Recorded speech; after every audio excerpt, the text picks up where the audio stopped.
Assalamualaikum, nama saya Vika Dwi Yulianti. Kali ini kita akan membahas mengenai uji asumsi klasik pada analisis linear berganda beserta tutorial pengolahan datanya di program SPSS.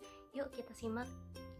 Hai, yang pertama mari kita bahas terlebih dahulu yuk, apa itu uji asumsi klasik?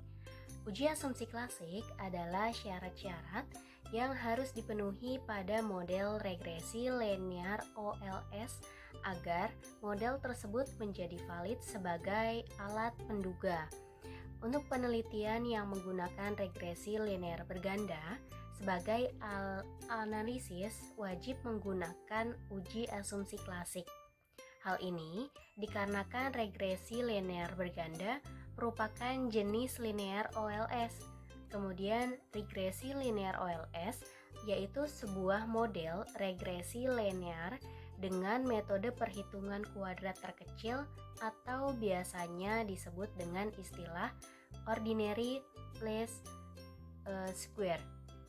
Di dalam model regresi ini ada beberapa syarat-syarat yang harus dipenuhi agar model peramalan yang dibuat menjadi valid sebagai alat peramalan tentunya. Kemudian syarat-syarat tersebut apabila dipenuhi semuanya, maka model regresi linear tersebut dikatakan Bayes linear unbiased estimation atau yang disebut BLEU. Tahapan agar model linear OLS menjadi sebagai alat peramalan adalah sebagai berikut. Yang pertama yaitu uji normalitas. Apa sih uji normalitas itu?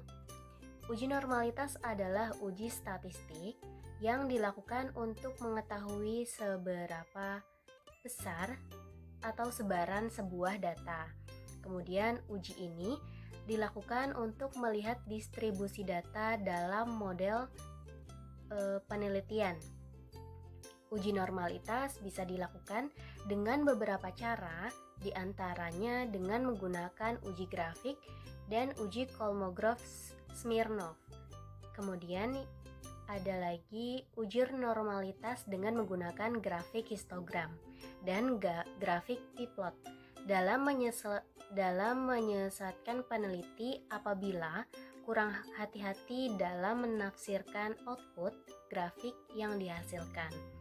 Oleh karena itu, uji normalitas dengan menggunakan grafik perlu didukung dengan uji normalitas Kolmogorov-Smirnov untuk lebih meyakinkan lagi kebenaran uji grafik histogram dan grafik p-plot. Kemudian yang kedua adalah uji heterokedastisitas. Untuk uji ini adalah uji yang dilakukan untuk melihat adakah ketidaksamaan varian dari residual untuk semua pengamatan pada model regresi linear. Uji ini merupakan salah satu dari uji asumsi klasik yang harus dilakukan pada regresi linear. Apabila hasil uji heterokedastisitas ini ditemukan ketidaksamaan variabel dan residual, apabila hasil heterokedastisitas ditemukan ketidaksamaan, maka dapat dikatakan asumsi ini tidak terpenuhi, sehingga dalam hal ini mengakibatkan model regresi dinyatakan tidak valid sebagai alat peramalan. Uji heterokedastisitas bisa dilakukan dengan berbagai cara, di antaranya yaitu uji Glasser, uji Park, uji Spearman, dan grafik scatterplot. Akan tetapi, kali ini kita akan membahas uji Glasser dan grafik scatterplot saja. Seperti itu.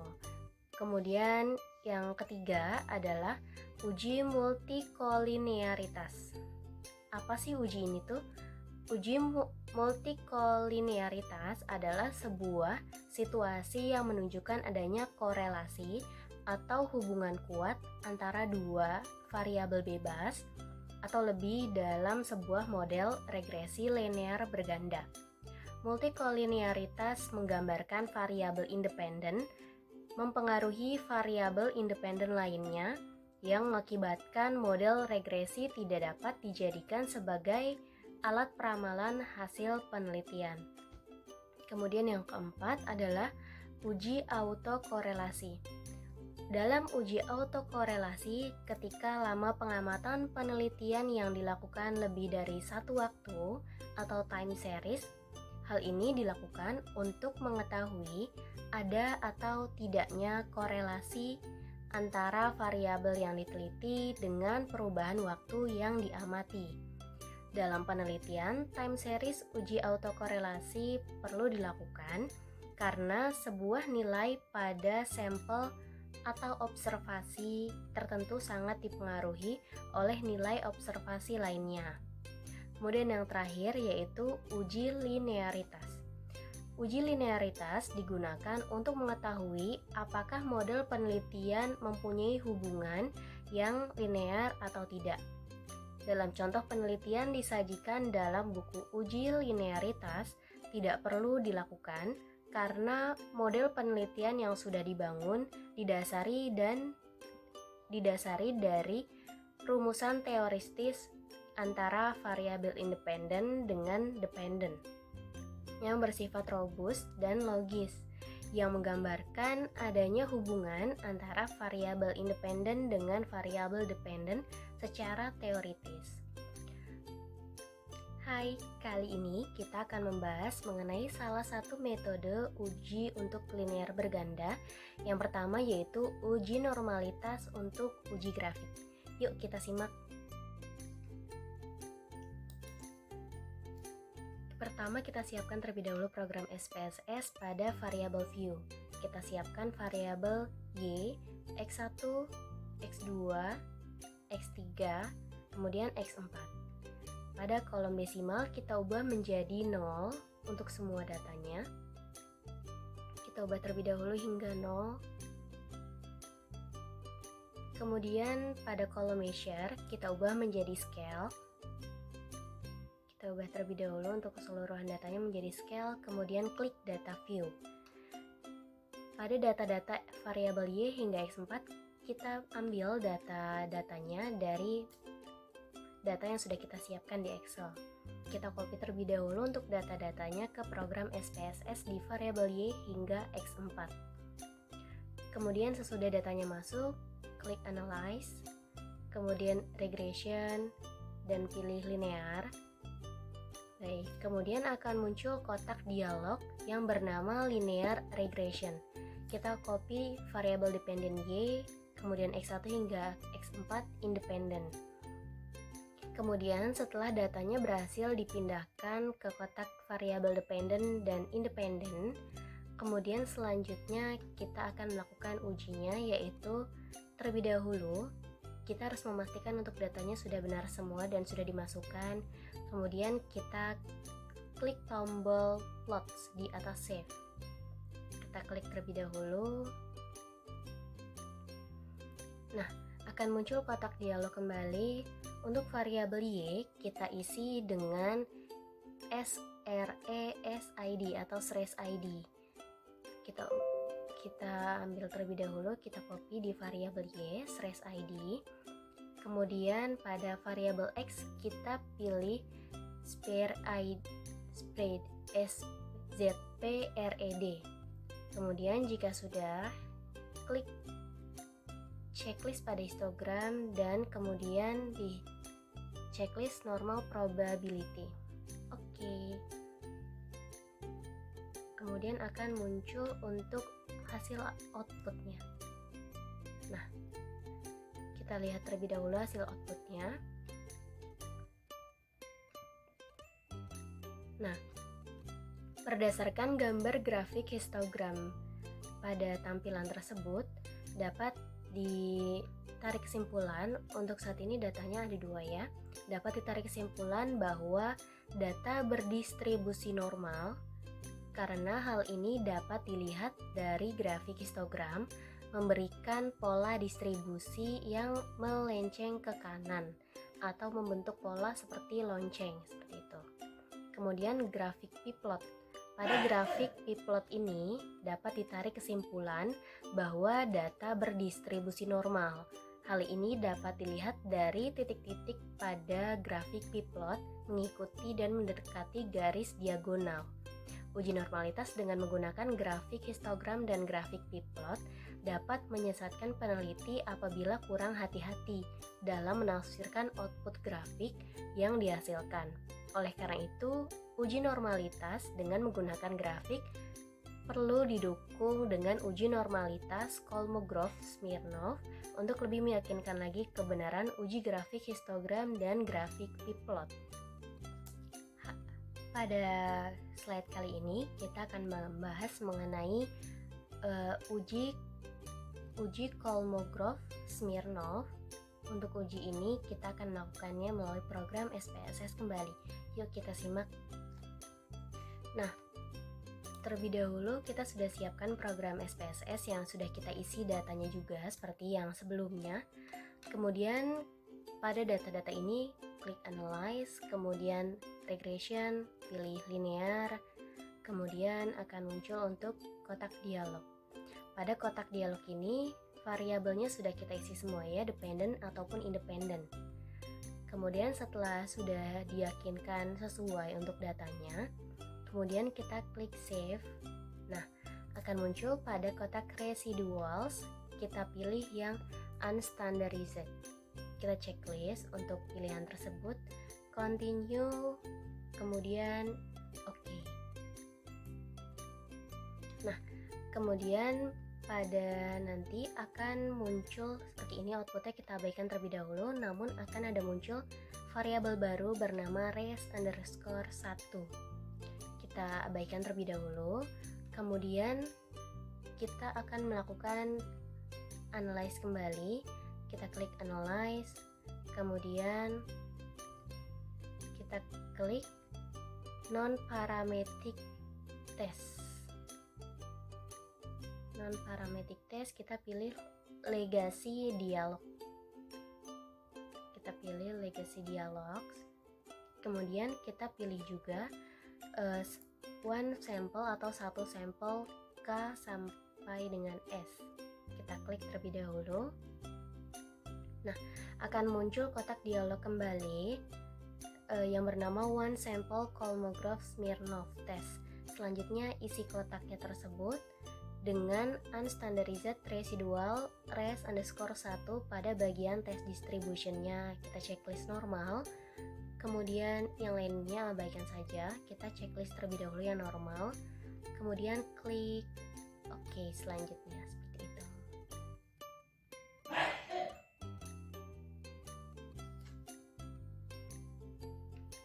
Kita klik terlebih dahulu OK. Nah, akan muncul untuk outputnya seperti ini. Nah, kita lihat terlebih dahulu untuk outputnya. Nah, berdasarkan tabel ini yang sudah kita dapatkan adalah jika nilai asim sig to violet di atas 0,05, maka distribusi dapat dinyatakan memenuhi asumsi normalitas atau data berdistribusi normal. Dan jika nilainya di bawah 0,05, maka diinterpretasikan sebagai tidak normal atau data berdistribusi tidak normal. Dengan demikian dapat disimpulkan data yang dibahas dalam data kali ini memiliki distribusi data yang tidak normal. Untuk mengatasi masalah ini ada treatment yang bisa dilakukan, yaitu dengan melakukan transformasi data. Salah satunya dalam logaritma natural untuk masing-masing variabel independent dan variabel dependent. Kali ini kita akan membahas mengenai uji Gleitzer. Yuk kita mulai. Terlebih dahulu kita buka program SPSS dan data di SPSS yang sudah kita siapkan di Excel seperti sebelumnya.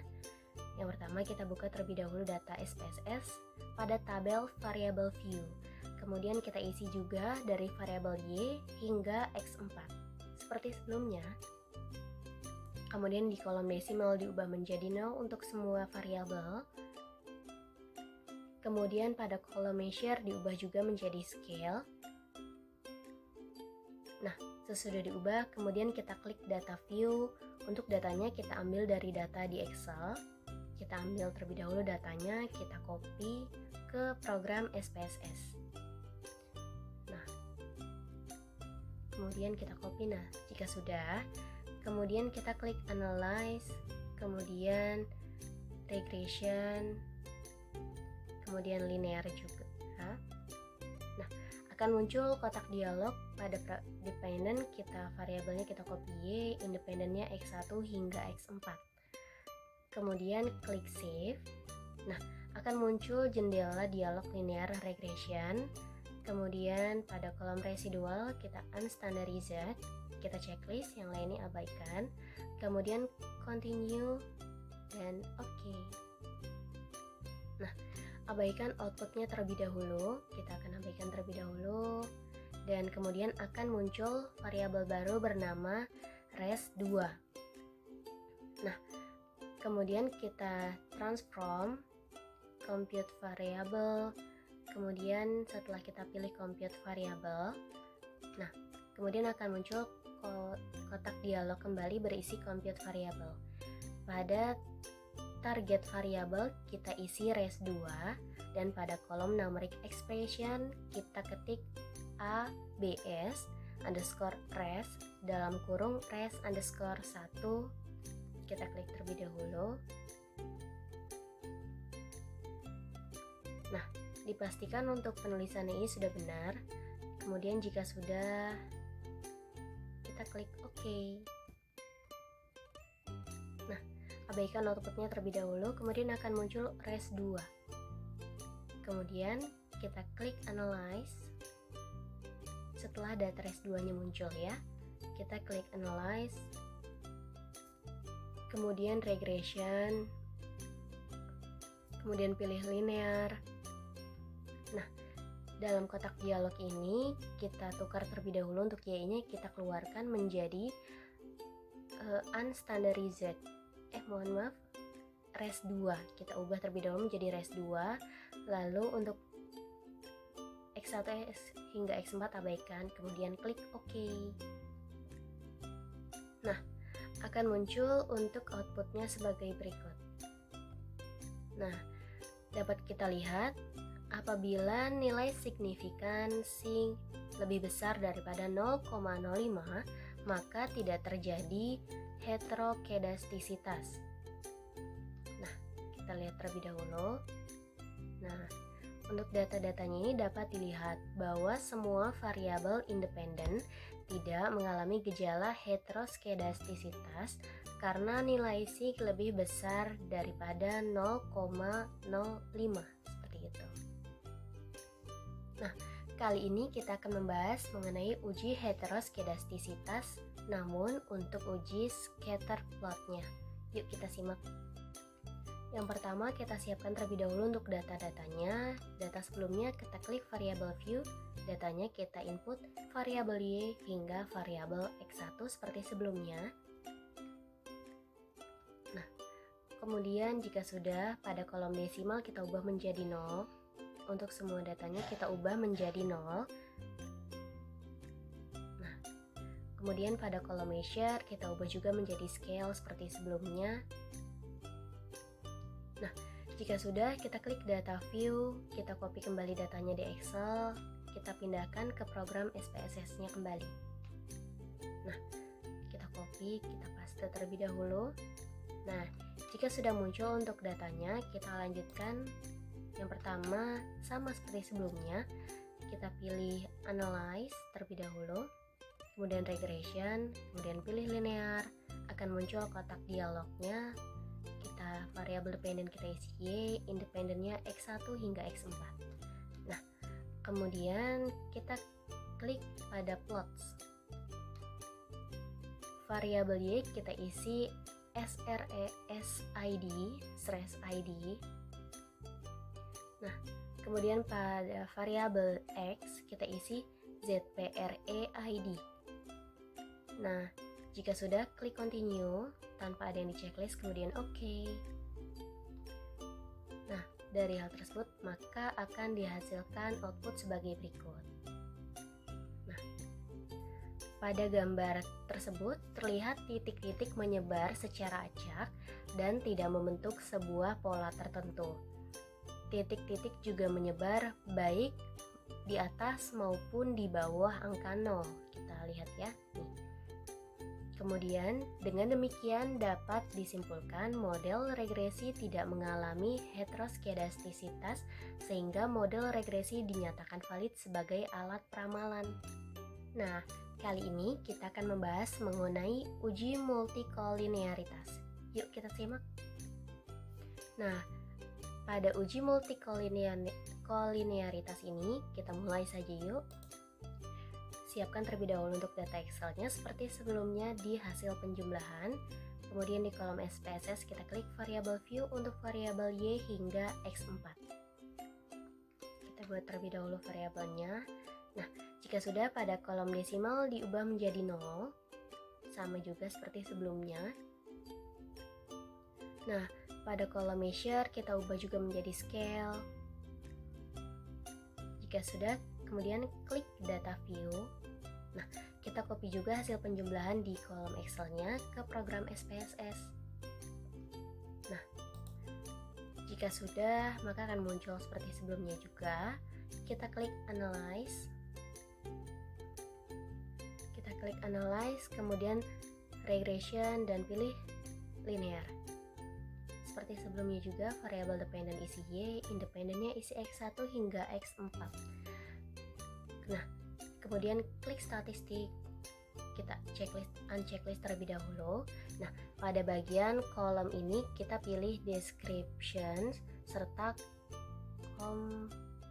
causality diagnostic. Nah, kemudian klik continue dan OK, akan menghasilkan outputnya sebagai berikut.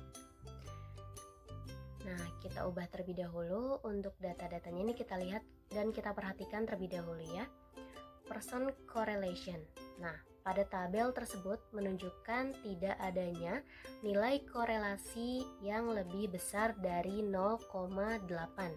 Maka, dengan demikian dapat disimpulkan bahwa tidak terjadi multikolinearitas antara variabel independen yang akan diteliti. Seperti itu. Nah, kemudian kita ke bawah pada VIV and tolerance. Nah, pada tabel tersebut menunjukkan nilai FIF kurang atau VIF kurang dari 10 dan nilai toleransi lebih besar dari 0,01. Maka dengan demikian dapat disimpulkan bahwa tidak terdapat masalah multikolinearitas. FIF atau VIF dan tolerance adalah indikasi kuat yang sering dipakai oleh peneliti untuk menyimpulkan fenomena terjadinya interkolerasi variabel bebas. Selanjutnya, kita akan melakukan uji hipotesis terhadap variabel-variabel sebelumnya yang sudah kita teliti. Yuk, kita simak.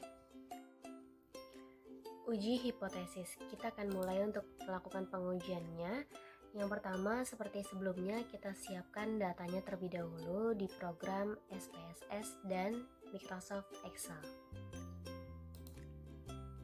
Kita terlebih dahulu buat untuk datanya seperti sebelumnya, yaitu variabel Y hingga X4 di variabel view pada program SPSS. Kita buat terlebih dahulu datanya, kita masukkan variabel Y hingga X4. Nah, kemudian pada kolom desimal seperti sebelumnya juga kita ubah menjadi 0. Kemudian pada kolom measure kita ubah menjadi scale. Kita ubah terlebih dahulu semuanya. Nah, kemudian klik data view dan ambil datanya dari Excel. Kita ambil terlebih dahulu, kita copy untuk data-datanya. Nah, kita paste di SPSS. Nah, jika sudah seperti ini, kita klik analysis, kemudian kita pilih regression, sama seperti sebelumnya juga, kemudian pilih linear. Nah, pada kolom dialog kita ubah saja, kita pindahkan dependent dan independennya seperti sebelumnya, variabel Y, X1 hingga X4. Kemudian langsung saja untuk saat ini, jika sudah, Jika sudah dipindahkan untuk variabel dependent dan independent, klik OK. Nah, kemudian akan menghasilkan output seperti ini. Nah, dapat dilihat jika untuk saat ini uji F-nya terlebih dahulu atau uji kelayakan model. Berdasarkan perbandingan F statistik dengan F tabel, H0 jika nilai F statistik lebih kecil daripada F tabel, maka untuk saat ini HA-nya juga H alpha jika nilai F statistik lebih besar daripada F tabel. Jika F statistik lebih kecil dari F tabel, maka gagal menolak H0, yang artinya variabel independen atau X secara bersama-sama tidak berpengaruh terhadap variabel dependen Y. Namun sebaliknya, jika F statistik 5F tabel, maka H0 ditolak, yang artinya variabel independen X secara bersama-sama berpengaruh terhadap variabel dependen Y. Nah, kemudian berdasarkan probabilitas H0 jika nilai sigma 5 lebih besar daripada alfa 0,05 dan H alpha jika nilai sigma 5 lebih kecil dari alfa 0,05.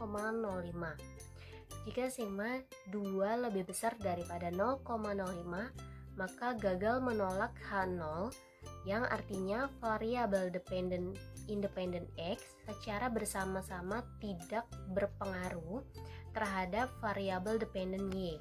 Namun sebaliknya, jika sigma lebih kecil daripada A 0,05, maka H0 ditolak, yang artinya variabel independen X secara bersama-sama berpengaruh terhadap variabel dependen Y. Nah, berdasarkan output di sini yang dapat kita lihat menunjukkan bahwa F statistik sebesar 12, di sini hasilnya adalah 11,841, sementara F tabel dengan tingkatan alfa sama dengan 5%, DF1K dikurang 1 sama dengan 4, dan DF2N dikurang K sama dengan 95.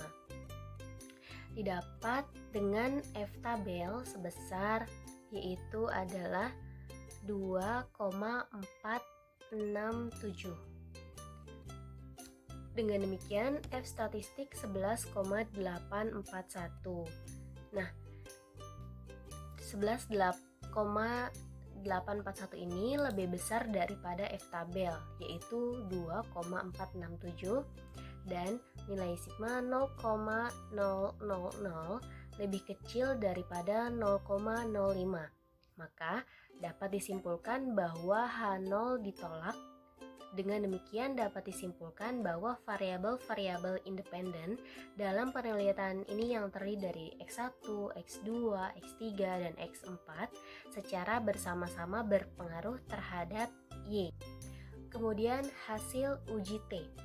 Hasil uji T menjelaskan secara signifikan pengaruh variabel bebas secara parsial terhadap variabel terkait. Hipotesis dalam uji T adalah sebagai berikut. Nah, berdasarkan perbandingan T statistik dengan T tabel, dapat diketahui bahwa H0 jika nilai T statistik lebih kecil daripada T tabel, sedangkan H alpha adalah jika nilai T statistik lebih besar daripada T tabel. Jika nilai F statistik lebih kecil dari T tabel, maka gagal menolak H0, yang artinya variabel independen X secara parsial tidak berpengaruh terhadap variabel dependen Y. Namun sebaliknya, jika nilai F statistik 5T tabel, maka H0 ditolak, yang artinya variabel dependen X secara parsial berpengaruh terhadap variabel dependen Y. Nah, kemudian selanjutnya berdasarkan probabilitas. H0 sama dengan jika nilai sigma 5 lebih besar daripada alfa 0,05 dan HA atau alfa jika nilai sigma 5 lebih kecil daripada alfa 0,05. Jika nilai sigma 5 lebih besar daripada alfa 0,05, maka gagal menolak H0, yang artinya variabel independen X secara parsial tidak berpengaruh terhadap variabel dependen Y. Namun sebaliknya, jika nilai sigma 5 lebih kecil daripada alfa 0,05, maka H0 ditolak, yang artinya variabel independen X secara parsial berpengaruh terhadap variabel dependen Y. Pada gambaran tersebut menunjukkan nilai T statistik X1 sebesar 5,060, sementara T tabel dengan tingkat alfa sama dengan 5%.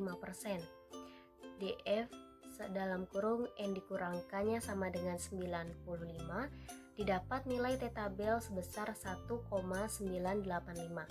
Dengan demikian tingkat T statistik X1 yaitu 5,060 lebih besar daripada T tabel 1,985 dan nilai sigma 0,00 lebih kecil dari 0,05. Maka dapat disimpulkan bahwa variabel X1 dalam penelitian ini memiliki pengaruh terhadap variabel Y. Nilai koefisiensi regresi variabel X1 sebesar 0,539. Hal ini menggambarkan bahwa variabel X1 berpengaruh positif terhadap Y. Maka dengan demikian setiap kenaikan satu satuan variabel X1 maka akan menaikkan nilai variabel Y dalam artian konstanta sama dengan 17,768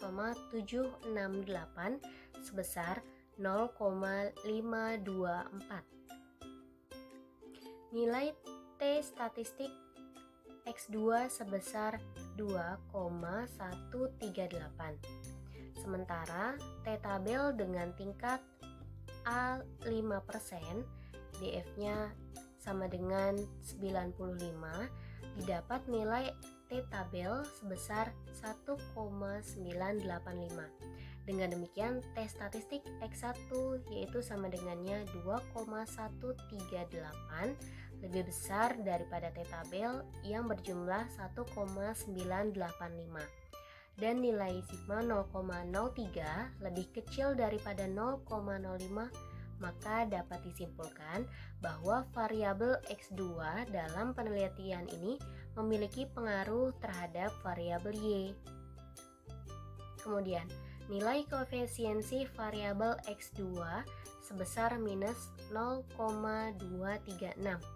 Hal ini regresi X2 berpengaruh menggambarkan bahwa variabel negatif terhadap Y. Dengan demikian juga setiap kenaikan satu satuan variabel X2 maka akan berpengaruh menurunkan nilai variabel Y yaitu konstanta sama dengan 17,768 sebesar 0,236. Nilai T statistik X3 sebesar 1,989.